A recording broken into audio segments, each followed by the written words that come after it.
Earlier Sunday, police respond to reports of shots fired in Great Falls, what we know so far.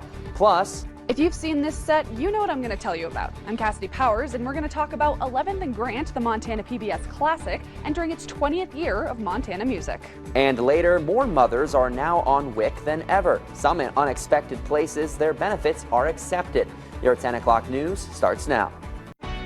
From Montana's news leader, this is the MTN 10 o'clock news. Good evening and thank you for trusting MTN with your 10 o'clock news. I'm Owen Skornik-Hayes. First this evening. We begin this evening with reports of shots fired in Great Falls. A large police presence was seen around noon on the 400 block of 3rd Avenue North.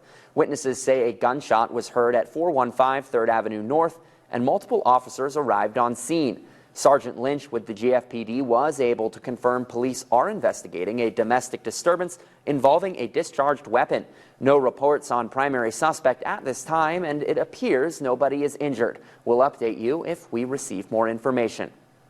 For 40 years, Dream Adaptive has been removing barriers for people with disabilities to enjoy all of the outdoor physical activity Montana has to offer. And in the summer, that means getting out on the water, and MTN's Derek Joseph shows us how the organization is making that fun for everyone. Dream Adaptive has gotten people with disabilities involved in physical activities for decades. And in the summertime, that means getting their feet wet with water sports like kayaking and skiing. Since 2009, Dream Adaptive has hosted a water sports week, which has given many people across western Montana the chance to get on a paddleboard, a kayak, or even a water ski. The goal of the week is to get people with disabilities and their families on the water with no limitations. We believe that everyone deserves access to the great outdoors and all the benefits that stem from being outside and being active in nature. So we're here to break down barriers so that everyone has the opportunity to experience everything Montana has to offer.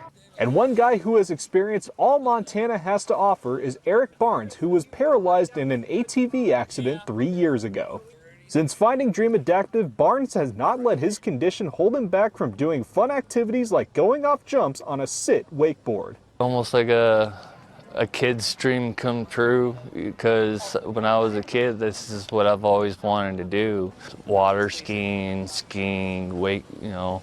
mountain biking and stuff. And it just gives me a lot of confidence in myself to come out here to do these type of things. Whether they are wiping out on a board or just enjoying a nice paddle on a lake, everyone who benefits from Dream Adaptive is appreciative of the opportunity to get outside and enjoy the elements. 9 months out of the year, we're always usually stuck inside, and Dream Adaptive gives us that opportunity to get out of the house and be able to do these type of things. That helps with, mentally and physically with a lot of these people that are here, In Big Fork, Derek Joseph, MTN Sports. Let's take a look at your weather headlines. You can expect some daily chances of showers and thunderstorms to continue through the week ahead. We do have some chances of isolated strong to severe thunderstorms tonight and for Monday. And then those steady temperatures continue roughly into the 70s and the 80s through the week ahead too. Here's a look at your high temperatures today. Again, to the upper 70s and the 80s, some places reaching up into the low 90s. But other than that, it will be a nice mild and warm week ahead, other than those thunderstorms that could be popping up. Currently, we are seeing those temperatures into the 50s, 60s, and 70s. Expect those low temperatures tonight down into the low to upper 50s and the low 60s. Mostly cloudy skies for most of the area, with some of those showers and thunderstorms lingering into the overnight hours. And then we'll see those highs tomorrow right back up into the mid to upper 70s and the low to mid 80s, with some cloudy skies to start and then some sunnier skies towards the afternoon, with some more chances of those showers and thunderstorms increasing towards the evening, just like we saw today. And again, those showers and thunderstorms will continue into the overnight hours tonight. If you're a music lover, then listen up. The Montana PBS Classic 11th and Grant with Eric Funk is currently filming its newest season. Marking 20 years since the start of the show, MTN's Cassidy Powers has the latest on the Montana Music Show. On 11th and Grant. 11th and Grant. 11th and Grant. Welcome to 11th and Grant.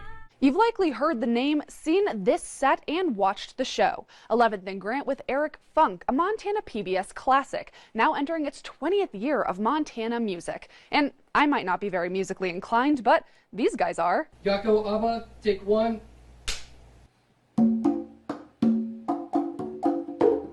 Yeah, he shot me a message one day and said, hey, be available to do 11th and Grant? I was like, heck yeah, you know, so. Oh, let me check my calendar.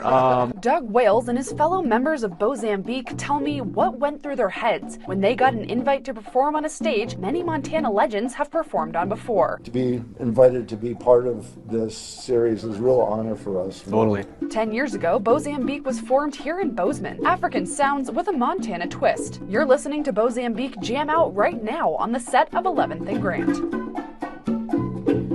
And it's a unique experience for me and maybe them as well, having a bunch of cameras, you know, GoPros below you and all these cameras up bottom below. If you were ever curious what the musicians look at while they play, here it is. And now that we're breaking that fourth wall, let's take it backstage to see the method behind the madness. There's a whole lot of planning that goes into this week of filming. It seems easier now that I've done it 16 times. Scott Sterling is something of a pioneer when it comes to 11th and Grant, an Emmy Award-winning show that highlights musicians from across the state of Montana. Scott was there filming the very first episode. Now, 20 years later, he continues to pour his heart and soul into every episode. And there's over 90, by the way. I direct and produce the show, but I also do all the set and lighting. So there's a lot that goes into it. I stay up most of the night, every night, getting ready for the next group. And it's not just Scott running this rodeo. There's a crew of over 20 people. Camera operators, sound engineers, stagehands, and even a composer running this operation. And of course, you can't forget Our artistic and music director, Eric Funk, he always manages to find these incredible groups. I always think there's no way he's going to outdo this group. And then this next group comes in and you're like, where did these guys come from? 20 years of 11th and Grant. I asked Scott what he wants to see moving forward. I definitely want to see 20 more. There's a lot of uncertainty in the world right now, but my intention is to go until somebody tells me to stop. Mozambique is one of 6 bands that will be highlighted on season 16 of 11th and Grant. In Bozeman, Cassidy Powers, MTN News. Still to come, cow populations are beginning to level off alongside people in Montana, but one county can still proudly boast about its massive cow-to-human ratio. The story after the break. From Montana's news leader, you're watching the MTN 10 o'clock news. Welcome back. Montana is still the state where you'll see more cows than people, but those numbers are narrowing as the state is growing in population. But there's one county where the cow-to-people ratio is far greater. MTN's Hannah Pettiferi has the story.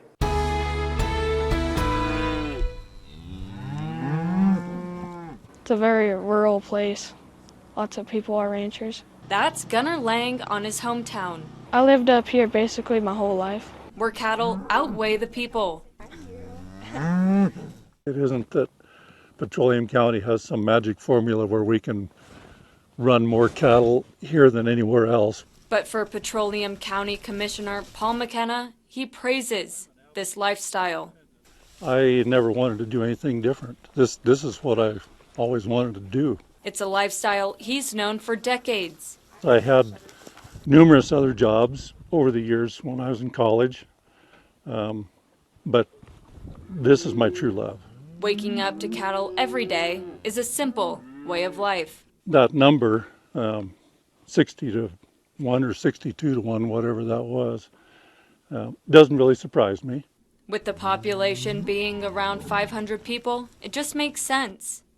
Our lack of people just happened to qualify us for first place. In western Montana, you'll probably see more people than cattle. But that's not the case here in Petroleum County. In fact, you just might see a cow before you see a person. Paul says he doesn't see an influx of people coming to the county. I think everything is probably going to stay pretty much the same for the foreseeable future. And fortunate that they are able to stay close to the maximum number of cattle. The good calf prices right now is going to dictate people wanting to build back and take advantage of those good prices. Something he wouldn't have any other way. It's not so much about the money, it's just about the lifestyle. In Petroleum County, Hannah Pettiferi, MTN News. According to the 2024 State of Motherhood survey, a majority of mothers report struggling with living expenses. That can make meeting even the simplest of your family's needs challenging to meet. But now, thanks to new federal guidelines, more pregnant and new moms qualify for WIC benefits, making it possible to get free nutritional support. And as MTN's Matt Carmack found out, those benefits now extend further than ever before, including at the farmers market. Let's say a pregnant mother with 2 preschoolers is WIC eligible. Well, that family can come here to the Gardeners Market in Billings and receive a $90 voucher. That's $30 a person. An initiative to ensure that everybody receives fresh and healthy produce, regardless of their circumstances. 75 cents a pound. Thursday afternoons on the south side of Billings. The market is here for everyone. Fresh produce is readily available here at the Healthy by Design Gardeners Market.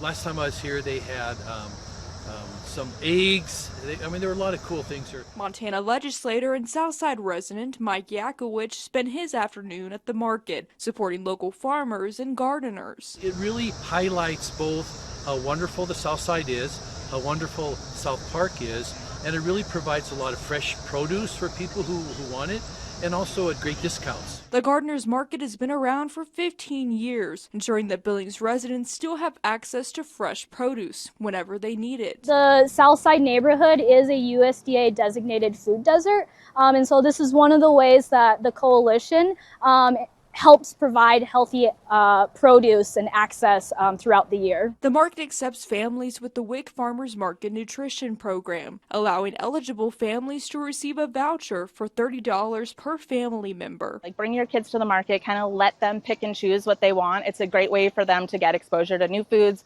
and also like a fun thing to do as a family. That voucher can be used at any vendor who has one of these signs. It can also be used at the Yellowstone Valley Farmers Market on Saturday mornings. It's more food, so it's definitely getting more nutrients in those households. This year, even more families are eligible for WIC. As of July 1st, Montana families making 185% of the federal poverty level can receive those benefits. For a household of 4, that's a little less than $5,000 a month. Hopefully that makes more families that aren't eligible in other ways eligible income ways. Families have until Halloween to use their vouchers, but this market will be open until October 2nd. What we're all about is helping the community and meeting them where they're at. More people should come and check it out. In Billings, Matt Carmack, MTN News. We do have some more chances of showers and thunderstorms to develop tonight, but also starting up tomorrow too. I'll give you a full look at your forecast coming up. Storm Tracker weather starts now with Brianna Juneau. Welcome back. Taking a look at your Great Falls Clinic iCam. Earlier this evening, we saw some cloudy skies and some showers and thunderstorms making their way through. There's still some possibilities of seeing those tonight, but for the most part, those have moved off over into that eastern portion of the state or are moving that way. And today, we saw those high temperatures around 82 degrees for the Great Falls area, which is slightly below average for this time of year. I don't think a lot of people are complaining because it's not too overly hot. Actually, great conditions to go see the fair, which is in town in Great Falls, and those lows tonight in Great Falls expected around 54 degrees. Also some cloudy skies over in the Opportunity Bank of Montana weather cam earlier this evening. You can expect some mostly cloudy skies tonight for most of the region, and we saw those highs today in Helena around 83 degrees, again slightly below average for this time of year. Now let's take a look at those weather headlines. That activity for shower and thunderstorm development continues.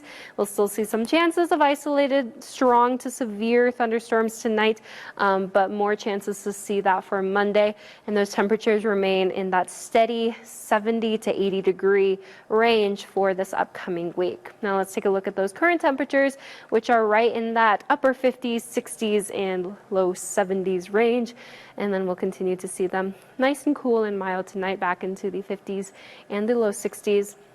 Well, why are we seeing some shower and thunderstorm development, and why are those temperatures remaining in the 80 degrees? Well, we do have an upper level ridge that is taking control of the area, which is going to bring in some high pressure, which is why we're seeing those temperatures warming up.